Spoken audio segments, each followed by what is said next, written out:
Nordin, baru saya tahu kenapa umat Islam harus mengerjakan solat 5 waktu. Yes, bagus Tok Naji. Sebab tu saya cakap, anak-anak muda sekarang tak ada masa nak pergi ke masjid, ataupun lama-lama pun dah tak ada masa nak pergi masjid. Zaman sekarang, hari ni berapa bulan? Hari ni saya buat 18 hari bulan 05 2026. Okey, semua dengan baik-baik. Kenapa kita diwajibkan solat?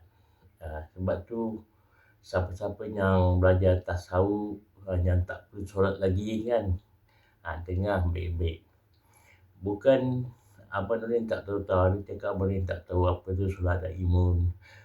Okey, ataupun solat fardu wajib.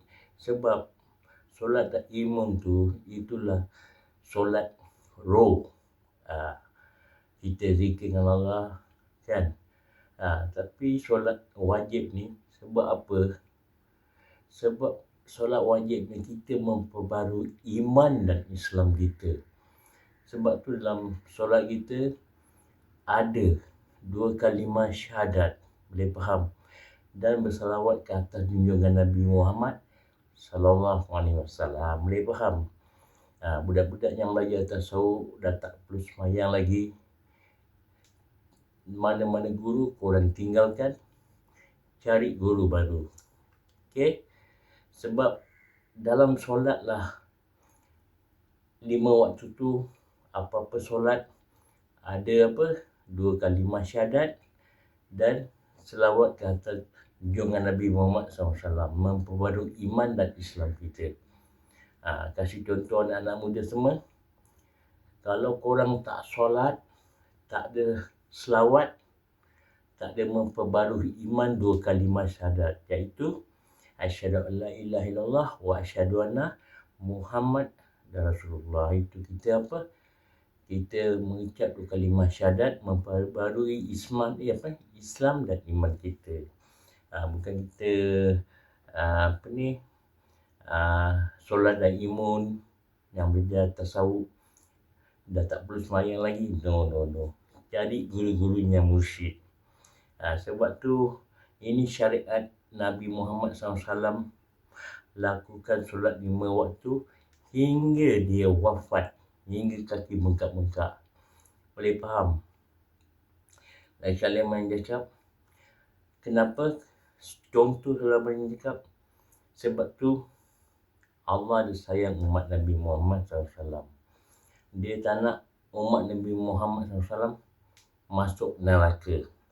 Sebab tu ada yang tak tahu, anak muda tak tahu, ada orang lama-lama pun tak tahu. Pintu syurga ada 8, pintu neraka ada 7. Cari guru tasawuf, belajar lagi. Sebab tu tiap-tiap solat kan kita ada 2 kalimah syahadat dengan berselawat. Contoh lagi Abang Nen kasih, sekiranya subuh korang selawat,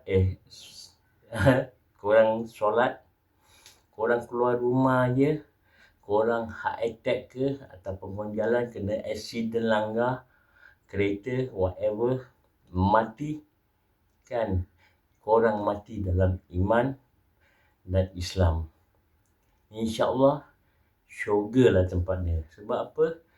Korang dah mengucap, korang ada selawat dalam solat korang, ambil syafaat Nabi Muhammad SAW, diangkat masuk dalam syurga. Sebab korang Yes, korang dah 2 kalimah syahadat dan ambil syafaat Nabi Muhammad SAW. Boleh faham? Sebab tu Abang ni kadang-kadang suka kacau-kacau Abang ni punya kawan dan budak-budak ni yang baru belajar dah belajar tasawuf, orang ni sengaja kadang-kadang. Kau dah masuk waktu subuh tak solat, waktu Zuhur tak solat, sengaja orang ni sengaja. Diorang cakap apa tau? Aku dah solat kat Mekah. Kepala otak korang tinggal kat Singapura, dengan Mekah, subuh dia dengan Zuhur tak sama, babe. Boleh faham? Sebab tu, bab solat ni jangan kita dengan anak-anak muda, orang lama yang tak solat. Dia akan ambil ni words pada korang. Aku dah solat kat Mekah. Kepala otak korang. Jangan tertipu dengan guru-guru korang, iaitu Iblis. Tasawuf, whatever korang belajar ilmu, solat adalah wajib. Boleh faham? Ni beri awal sebelum yang kedua ini. Jadi anak-anak muda akan datang, kan tahu kenapa kita harus mengerjakan solat wajib.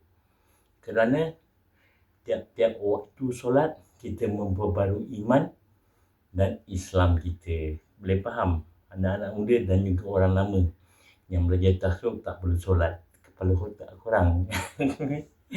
Maaf lah, okey? Jadi yang belajar tasawuf jangan terikut-ikut. Sebelum mati belum terlambat lagi. Sunat taubat nasuha, minta ampun dengan Allah. Sebab selama ni korang tak perlu solat, korang berdosa dengan Allah, bukan berdosa dengan Abanuddin. Sebab perintah solat adalah wajib, datang daripada Allah untuk umat Nabi Muhammad SAW. Boleh faham? Barulah ada ni perintah solat. Okey? Jangan tertipu dengan guru korang, guru Abanuddin, iaitu Iblis. Kalau kita ikut apa yang dia bisik-bisik kat hati kalbun korang. Okey? Boleh faham? Jadi budak-budak yang cakap Abanuddin tak perlu solat lagi, kau takut dengan bini kau masuk bilik, kau keluar dan bini kau tahu solat tak solat. Senang Abang Nurin cakap dia, macam guru mana cakap, kau sembunyi mana pun, tak solat ke whatever kau bikin jahat, jangan kasih Allah lihat. Macam mana? Duduk fikir dan renung-renungkan. Itulah ulama-ulama tasawuf macam guru Abang Nurin kat kampung cakap, kau nak buat jahat macam mana, jangan kasih Allah lihat. Itu juga Abang Nurin sampaikan anak-anak Abang Nurin. Kau nak buat apa kau orang suka, jangan kasih Allah lihat. Dia pendek, short and bermanfaat. Dari itu, kalau korang dengar Abang Nurin dah meninggal, hadiahkanlah sekalung Al-Fatihah. Macam biasa, you all take care, stay safe. Solat adalah wajib. Tak dapat 5 waktu dalam satu hari, dapat 1 waktu pun alhamdulillah. Setidak-tidaknya ada korang memperbarui iman dan Islam korang pelan-pelan. Okey? Sebab teman yang cakap, dah 26, anak-anak muda, orang-orang lama dah tak ada masa nak ke masjid. Betul tak? Lagi sekali sekarang dah berapa bulan? 18 hari bulan 0506. Okay? Macam biasa, you all take care, stay safe. Assalamualaikum and ciao. Apakah hukum benda beza solat daim dengan solat fardu? Sebab ada orang kata yang buat solat daim tak perlu solat fardu. Sebab tu suruh mari dengar, mari sesak, balik tak sesak dah. Solat daim ni ajaran sesat. Nampak? Ajaran sesat. Apa makna solat daim? Dia kata solat yang sentiasa buat, tak perlu mengambil wudu, tak perlu berdiri, tak perlu baca Fatihah, tak perlu apa benda rokok sujud. Solat daim ni sampai masa solat dalam hati ingat kepada Allah. Cukup. Hukumnya mereka ini bukan lagi beragama Islam. Batal akidah, sudah jadi kafir murtad.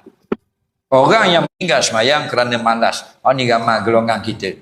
Anak-anak muda kita main bola, main motor dan sebagainya, ke laut dan sebagainya, galik tak semayang. Kita tanya dia wajib ke tak? Wajib semayang. Mereka ini tidak rosak iman. Mereka derhaka saja kepada Allah. Fasik saja. Yang kedua yang aku tanya ni, inada. Mereka tak solat. Mereka kata solat itu tidak wajib. Yang wajib ialah solat dalam hati saja.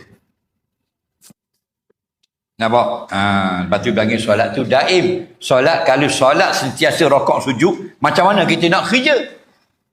Macam mana kita nak cari makan? Macam mana kita nawak-nawak gitu-gitu gini, tak ada dalam kehidupan dunia. Dan solat itu kena daim, kena kekal. Maka solat daim ni maksudnya mestilah solat itu hanya dalam hati saja, ingat kepada Allah. Sudah dikira solat yang kekal, tidak terganggu lagi. Nak? Kita hak bodoh, iya juga. Mati, haram tanah kubur Islam. Siapa pegang solat daim, haram tanah di kubur orang Islam. Kerana riddah. Hati-hati. Lepas tu kalau ada orang solat daim ni pegang lagu ni, suruh dia bertaubat. Faham lagi? Kalau tak nak bertaubat, ambil gambar dia, tepek di papan kenyataan masjid. Sebab apa? Sebab diharamkan kita semayang mayat dia kalau mati. Kerana dia menafikan wajib semayang. Padahal Nabi bila sakit dipapah semayang lagi. Semayang tak boleh beri, semayang duduk. Kita bahang semayang daing. Ini semua bodoh belaka nak tipu kita. Dah. Kenapa jumlah pintu surga dan pintu neraka harus berbeda? Kenapa jumlah pintu surga 8, sementara pintu neraka hanya 7? Pernahkah Anda bertanya, mengapa Allah membuatnya tidak sama? Seakan Allah ingin menenangkan setiap hamba yang jatuh dalam dosa. Jalan pulang kembali kepadanya selalu lebih banyak daripada jalan kesesatan. Rahmatnya selalu lebih luas daripada murkanya. Allah berfirman, "Wa rahmati wasi'at kulla syai'." Dan rahmatku meliputi segala sesuatu. 8 pintu surga itu bukan sekedar angka, saudaraku. Ia adalah simbol bahwa kesempatan menuju Allah lebih banyak daripada alasan untuk menjauh. Ada pintu taubat bagi yang ingin kembali. Ada pintu sedekah bagi yang ingin berbagi. Ada pintu sabar bagi yang bertahan. Dan ada pintu salat bagi yang menjaga hubungan dengannya. Ada pintu ar-rayyan bagi yang mencintai puasa. Dan pintu-pintu lain yang Allah bukakan hanya untuk yang mau melangkah. Sementara 7 pintu neraka cukup sebagai peringatan, tapi tidak pernah melebihi luasnya kasih sayang Allah. Dan lihatlah saudaraku, rahmat Allah sering hadir dalam bentuk yang tidak kita sadari. Hati yang tiba-tiba lembut setelah keras. Rasa bersalah yang justru mendorong kita bertaubat. Air mata yang jatuh tanpa kita mengundang. Dan kesempatan memperbaiki diri yang selalu datang bahkan ketika kita sendiri sudah lelah dengan dosa-dosa kita. Wahai jiwa yang merasa terlalu kotor, ingatlah, Allah lebih gembira menerima taubatmu daripada engkau yang menemukan sesuatu yang hilang. Dan kelak, ketika kita berdiri di hadapan 8 pintu itu, kita akan mengerti bahwa Allah selalu menyiapkan lebih banyak jalan menuju cintanya daripada jalan menuju murkanya.